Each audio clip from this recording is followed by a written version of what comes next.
Hey everyone, I got a video request to do a video on my stretched ears, so I thought I would do that for you. I think I'll start off with sort of background information and then maybe go on to some do's and don'ts. There's two really good videos on YouTube anyway about all of this. One's by Nicole Greenleaf and one's by Morgan Joyce, so I don't really feel like I need to cover too much because those two have pretty much covered everything. So I'll do mainly more about my experience and some things I learned not to fucking do. First of all, I started stretching my left ear when I must have been about 12. I think this is the earliest picture I've got of me with some form of stretcher in it. I started when I was about 12 and I went up quite quickly, which is another thing I should not have done, but I didn't know that.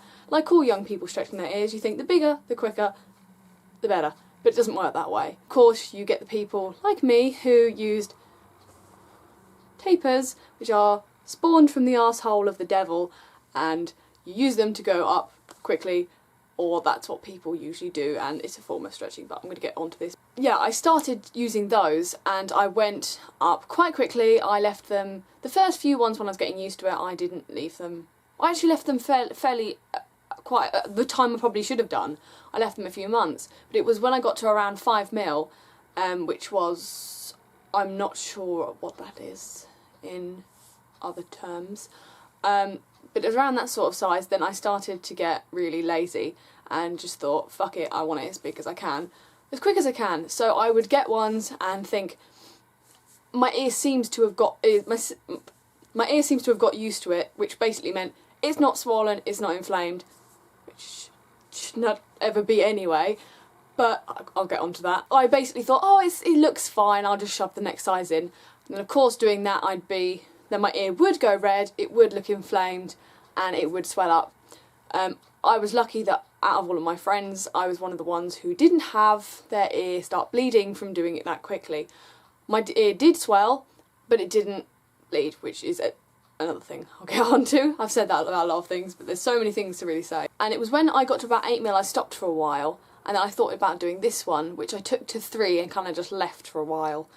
Then I thought, you know what, I don't want this to be an 8, I want this to be 10 mil, which I think is a 00 gauge? Yeah. I thought, oh, I'll go up and do that. And for ages and ages and ages they stayed at that size. If I've got any pictures I will insert them. And then I decided, you know what, no, I want them to go. I wanted my left ear, definitely, because back in the days it was more popular to, I don't know if it still is, because everyone I see these days has both ears stretched, but then it was very popular to just do the one.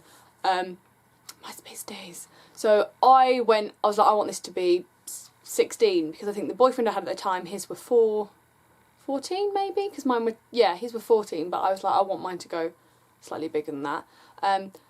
So that's when these came in, these bigger ones, because I didn't use, I think I used mainly the crescent ones when my ears were small, and then I went on to using these, which I shouldn't have done. I got a nice little set off of eBay of, I think it was 8, 10, 12 and 14. It's just, the fact it even does them in those sizes is ridiculous.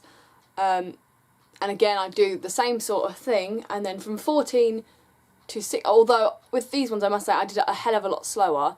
I did leave it the right amount of time, but of course it was the weight distribution in this that it irritated my ear, and I don't think I have any pictures of my ears without any jewellery in it, but I'll show you what they're like at the end to see that you can get them more normal looking again. So I did that, and it was when I got to 14 that I was like, I don't really want to buy another stretcher or anything. I don't think I had any other jewellery at the time, because I'd already bought some 16 ones, some really nice, I think they were amethyst ones, and I bought some little butterfly ones, and I liked them, so I was like, well, I don't want to buy any until I get there, which is stupid. You should always have at least, you know, I mean, you should probably have a few sets if you're going to stop at a size for a while, which is ideally what you should do between sizes, stop at each size. I'll get into that. I thought, I did one of the sensible ways of then moving, stretching your ears up. Although it was on this, I did what I should have done, which is taping. I got bondage tape, and I added, although I probably added I did it still fairly quickly, I added layers of tape, one after the other every now and again, And then I ended up getting my ear up to the 16 from that, which I think I've got a picture here maybe. I think that's the day I actually might have got it in. So my ear, I think, is slightly red in that, but that's not from it being irritated, because it actually, my ears, you'll find in a minute when I touch and show you my ears, they just go red all the time. But my ear was happy because I'd left it for, I think, months with just the last bit of tape on, and then it naturally stretched and I could put it in. So I went with that. And then I went through my modelling phase. I don't know why, I was like, I want to change up my look again. So I went from having bright hair to having very, very dark black hair. And I thought, you know what, I want to see if I can ever unstretch my ears. So I took them both out, and this one just pretty much closed up and went back to normal. And this one, if I remember rightly, oh no, I should actually add though, when I went up to 16, I did do this one, and then after a while I then started doing this one, so eventually this one got up to 16 as well. But this ear was, because it had a lot less time stretching, it was much more resistant and a lot less elasticy than this ear, which can just go up and down all the time, whereas this one was very much like this one to begin with. It took a lot longer, but again, I think I took a few months, which was still far too quick, and I got them up. Yeah, this one went down to, it could have closed, but I didn't want it to. I was just doing an experiment to see how much it would close if I took them out. This one went to about, I want to say about 4, which I might have a picture of, and this one went to I think it was an 8, but I put a 6 in it because I was wanting to see how small I could get it. And it was a little bit loose, but I could pull it off. But ideally, to fill out my ear, a 10 would have been better, or even a 12 I think would probably have been best. But I managed to get him down a lot, and I was happy with that. Then I decided, after ages of having them at a 10, and then I got this one back up to a 10 because I thought I want them to be even, but I did this slowly with tape that time round, and it took longer, but my ear was much happier for it, and it's stretched easier because it'd already been done. Although I must add that this ear still was much easier to get bigger than this ear again. And then, when did I start stretching my ears up again? I don't actually know. I'm just looking at a photo on my wall, and I can see that that's from my last birthday last year, my 21st, and I can see from the Polaroids on my wall, I must have had a 10 in then. So it must have been shortly after, it must have been last summer I started stretching them up again. And if I can find any photos, I'll start inserting them as I'm talking, because I can't think of any that come to mind. But that's when I started stretching them up again. But I noticed that this ear would go much quicker than this ear, and it would naturally just stretch by itself, whereas this one would take a lot more effort in getting used to, which is what you'd expect. And most people have one ear that can stretch easier than the other person easier than the other ear anyway. This ear just kind of, it was much happier to just do what I wanted it to, which was great. So I think I got it up to, I think I had it around 14 for quite some time actually. This is when I can last remember, it was about October. It was sat at 14 for absolutely ages, and then I got bored because I was trying to do them at the same time, but of course this one's a lot slower, so I found out I could put just a 16 in anyway. It was getting loose to 14, but that day I managed to get this one to a 14, so they were near enough, like to the eye they looked even-ish, but you know, they weren't too far off. And I think now that's pretty much, I'm not far off that now, because this ear is now, because what are we, April?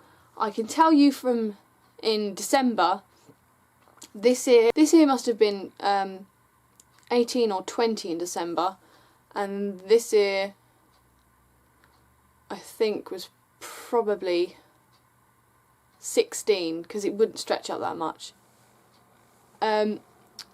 But now it is an 18 that I'm taping up to a 20. But the annoying thing is I'm having to do this with acrylic, which is a no-no I will get onto in a bit. Purely because my job is one that doesn't allow well, I'm assuming it probably wouldn't allow gaping holes in my ear. So even if I did use, say, a tunnel or I can't think what they're called, but if I were to use some form of tunnel, it wouldn't look good. It'd look a lot bigger. But and I find that these are easier to tape with because of the two O-rings, but I'll get on to why you shouldn't really use it, but I'm just working with what I've got and just making sure it works for me. This ear is currently, as of 2 days ago, 22, so I'm so close to my goal. I want it to be 20, well, depending on where you are, it's 24 or 25, but I want it to get up to an inch. And it doesn't realistically, because these have got O-rings on them, excuse the little burn on my ear there, because of the O-rings, it doesn't actually, the inch one I've got, because I bought it ages and ages and ages ago, back when I was like, I'm going to buy random sizes and skip sizes. No. I had them just sat in my drawer, so I could tell the sort of size it's going to be, and it's not far off this, so it actually should look okay on my ear. It won't poof out too much, which was something I was originally conscious of. That's kind of a bit of a background on my ears. I'll probably have to edit a load of that because it will have gone on for ages, but that's where I'm at. I'm trying to get them both to an inch, but this one is going a lot quicker than this one, as would be expected. And when I get to an inch, I know I'm probably going to have to, unless my hair's down like this, I'm probably going to have to start finding ways to hide it. But I've thought of a few ways, and once my ears have healed, I can try them out and show you if they work. But we'll see. Until they're healed, I don't want to try not having plugs in them. But I will say that trying to sleep on this it's an interesting experience. So once it's healed, I'll probably get some silicone ones to sleep in, just because it'll be a lot more comfortable, because this is really thick and horrible, not nice to sleep in. Now I'll get on to I have been doing it and how I shouldn't have and other such things. Now, as I said, arsehole with devil. Do not use these.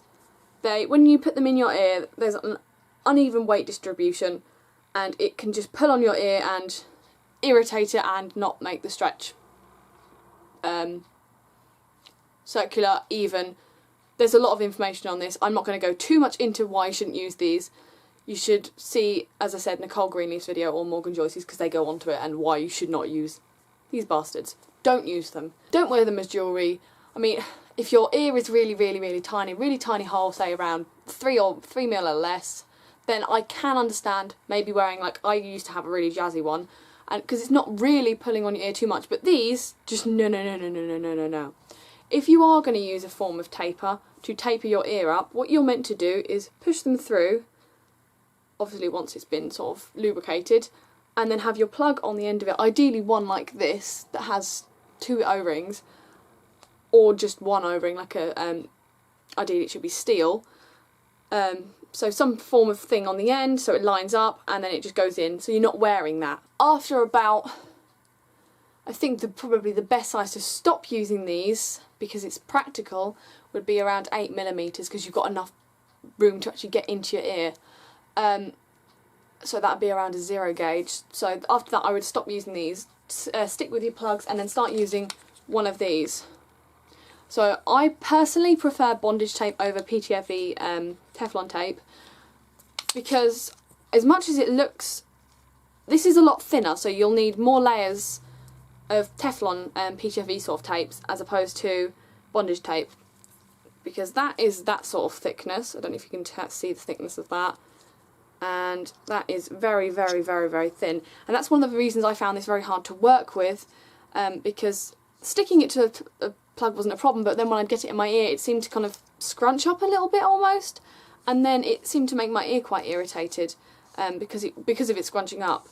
I did try not wearing any sort of O-ring or anything on the back, but again, it just, I can't get on with this too much. Taping is what you really want to do.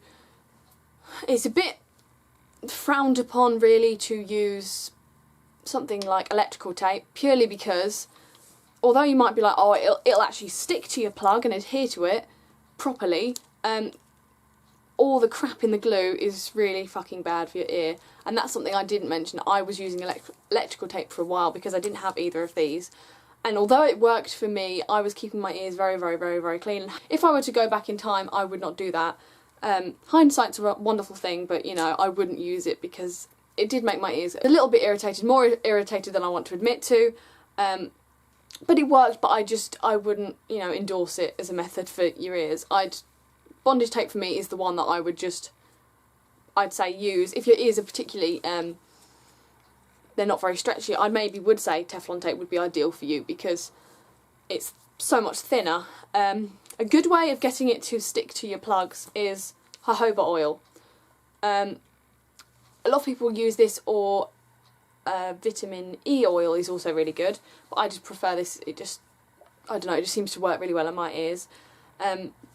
You should be, as you're stretching your ears anyway, or even when you're not stretching them and they're just at a size, you should be massaging your ears with some form of oil to help increase the blood circulation around the stretched part of your ear, and it nourishes the ear. And obviously the bit inside is going to get loads of dead skin on it, and it can just, you've probably had an experience where if you're stretching your ears you might get a dry patch on your ear.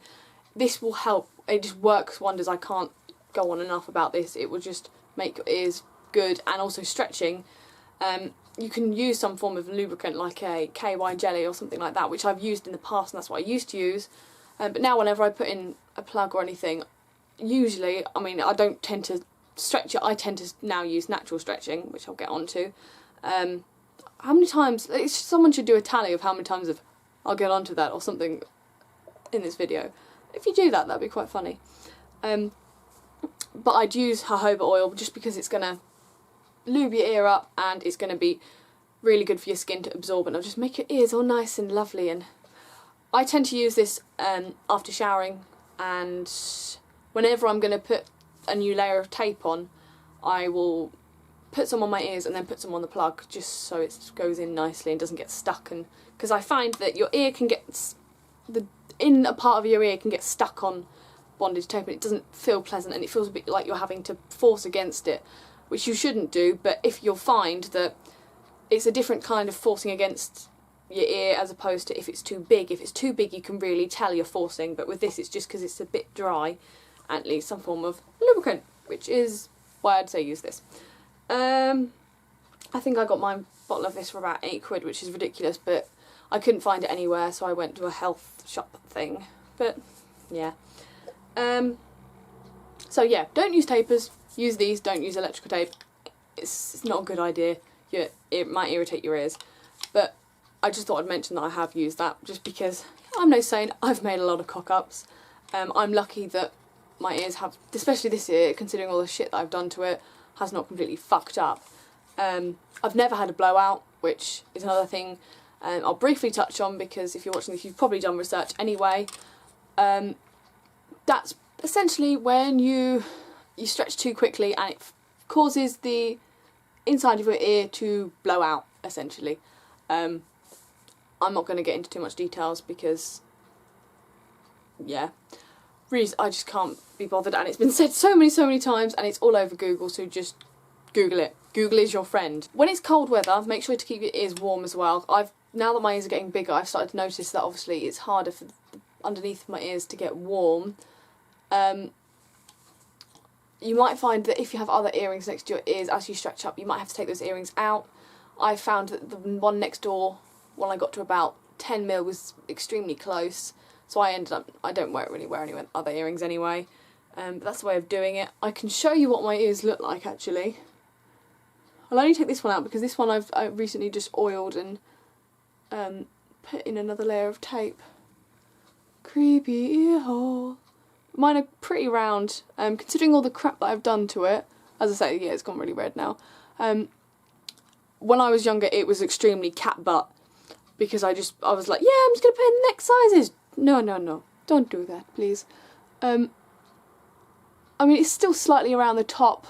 It's not nearly as bad as it was, but considering the shit that it's been through, it's bloody round and it's a good shape. So I'm happy with it, from all the shit that it's gone through. Well done, ear. Well done to standing up to me. So I'm not really sure what else to say on this topic. I didn't know the person who requested it if there was something specific they wanted to know. That's pretty much just where I'm at and where I've been with my ears. As I said, I'm only going to 1 inch. I don't plan on going any bigger after that. I know a lot of people change their mind, but I really don't, because me personally, I don't want my ears to... Oh, the back O-ring's not going to go on. A lot of people, obviously, when you stretch your ears, they start to come out. I personally, my aesthetic on me is for it to come out like slightly and just kind of mirror the top of my ear, which at an inch it'll do. So I'm happy with just at that size. As I said, I won't show you this one just because it's the Healy ear, and I want it to get used to this as much as it can at the moment. So, actually no, I might show you it just as a comparison. How many times can she change her mind in a video? This one's slightly more oblong because it was pierced in a different place, but it's still not bad considering all the crap that it's been through. I'll oil that up again.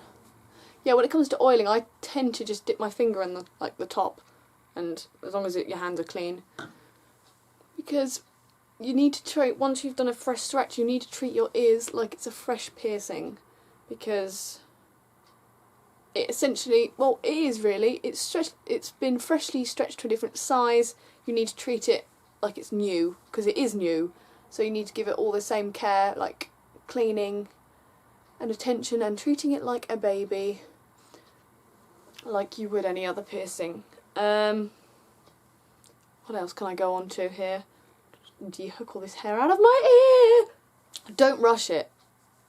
It's going to be horrible, and it's going to be a pain, but it's a process, and you can't just go up. You can't just be like, I'm going to get my ears to an inch overnight. It doesn't work that way. You'll fuck up your ears, you'll make them bleed, you might get blowouts, you might get thinnings in part of your ears. There's a million and one photos on Google of this where people's ears have gone thin towards one particular spot from not taking care of their ears, from stretching too quickly, and it's not pretty. Nobody likes that. So yeah, I'm trying to think if there's anything more that I could say. The person who actually requested this video, was there anything in this that you really wanted to know about? Like, obviously I've mentioned what I've done with mine, the best ways to do it, time scales and stuff. I mentioned about natural stretching, and that's essentially where your ear just adjusts to the size, and then after a matter of time, you've probably noticed, if you're stretching your ear already, if you have a plug in for a while, it'll start having some give in it, and you'll start being able to think, oh, I could fit another size in that. That's what happened with my last 20mm plug. It just kind of got a bit spacey, and then I thought, I wonder if I can get this size through, and I could. So I was like, cool, okay, that's cool. But again, yeah, that's natural stretching. And another thing I've forgotten to mention is, with taping, the best thing you really need to do, and I need to actually crack down on this because I'm really bad at this, when you put a layer of tape on, after, you know, a couple of days of having that layer of tape in, well, ideally a couple of days at most, a week, you should change the layers. So you should, say for example, I've got 3 layers of tape on, which at the moment is about that sort of size. Well, that's about, I think, 2 layers I've worked out from there. I really need to replace them all, because you can get a lot of dead skin and everything caught up in it, and it's a bit gross. And even if you did sit and clean the layers of tape, it's just better to just start fresh. Another thing, if you have hair, it will get caught in the O-rings. The best thing while you're stretching to use is steel. It won't affect your ear at all. It won't irritate it. It's a good material to be using. As I said, the only reason I'm not using it is because of my work circumstances. So because of that, I have to make sure I take extra care of my ears. I'd probably be a lot lazier if I had steel in, because I'd know have the peace of mind that that's a good material. But I know that acrylic is just, it's shit for your ears. It really is shit, especially while you're stretching them. I mean, it's shit once they've peeled, but nothing compared to, you know, it's so much worse while they're healing. So the best material to use is steel. You want to use that. It's the most hygienic thing you can really use. You can make sure it's cleaned properly. It's all around a good material to use. When your ears start healing, then you can look into using things like wood, which is really, really good. Things like, some people like the nut and the horn ones, which I'm kind of, for reasons. You've got ones like silicone, but all of these materials, including acrylic, really, you shouldn't use until you know your ear is healed. And you'll know when it's healed because you should be able to leave it out for a good couple of hours and your ear's not going to change size. It might tighten up a little bit, but you can tell, I mean, you can tell when your ear will be healed, you'll know. But, yeah, I'd just say, I mean, like, if I was in a workplace where I could use metal, I totally would, because it's so much better. I mean, stretching my nose, I've been using metal the whole time, and that's because no one can see it. It's hidden. So it's nothing to do with anyone. I can do what the fuck I want with it, really. That's pretty much anything I can say on this whole subject. As I've said, too many people have done this video, and 2 people have done this video really, really well. So there's not much more I can really say on this subject, other than my experiences, which I'm actually extremely lucky, because I've, especially in the past, been a complete stupid, naive child and rushed it to shit, and I didn't do my research, my homework on it. But if there's anything more you want to know, comment below and I will do my best in getting back to you. All my links for social media are in the link below, so, you know, if you want to keep in contact, updated and all of that stuff with my boring little world that I live in, feel free to do so. I've said before, my Instagram and my Twitter are, I think, private. I might change that at some point, but I've only got it that way for work purposes. But if you request me, I always accept everyone anyway. I just like to know I like to keep on track of who's following me from work, essentially. So, yeah, all of that's down below. If you like this video, like it. That'd be cool. If you haven't subscribed already, please subscribe. And I will see you later. Thank you for watching, and yeah.